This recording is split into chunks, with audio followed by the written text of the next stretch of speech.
அனைவருக்கும் எனது அன்பான வணக்கம். திருவள்ளுவர் இயற்றிய திருக்குறளில் பொருட்பால் அதிகாரம் 42 கேள்வி 413வது குறள். செவி உணவின் கேள்வி உடையார் அவி உணவின் ஆன்றோரோடு ஒப்பர் நிலத்து.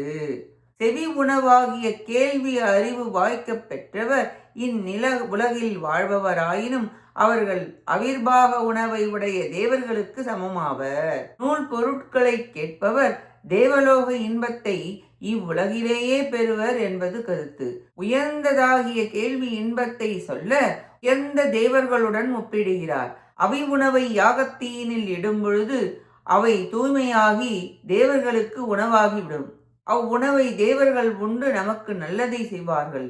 அதுபோல் நாம் செவி உணவு செய்து மேலானவற்றை செய்ய வேண்டும். தேவர்கள் துன்பமில்லாமல் இன்பத்தை அனுபவிப்பவர்கள். கேள்வி இன்பமும் அறிவால் ஞானத்தால் நாமும் தேவர்களுக்கு சமமாக உயர்ந்து இன்பத்தை அனுபவிப்போம் என்பது பொருள். இக்குறளால் கேள்வி உடையாரின் சிறப்பு கூறப்பட்டது. நன்றி, வணக்கம்.